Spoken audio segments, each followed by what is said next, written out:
Səhih bir hədisdə rəvayət edilir ki, bir nəfər Peyğəmbərə, ona və ailəsinə Allahın salavatı və salamı olsun, dedi: Ey Allahın elçisi, İslam ayinlərinin çoxluğu mənə ağır gəlir.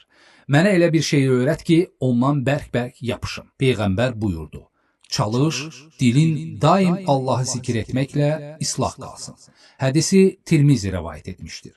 Diqqət edin, hədisdə Peyğəmbər ona və ailəsinə Allahın salavatı və salamı olsun demədi ki, əməlləri tərk edib Allahı zikr et. Sadəcə zikri artırmağı nəsihət etdi.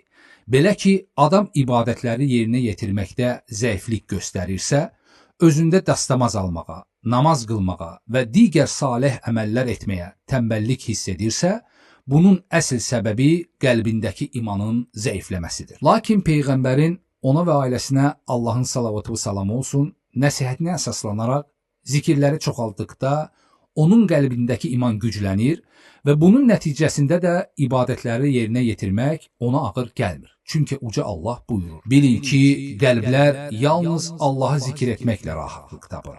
Ər-Ra'd, yəni Göy Gürültüsü surəsi 28-ci ayə. Dildə bir, Allah dərgahında isə bunun savabı ona bərabərdir.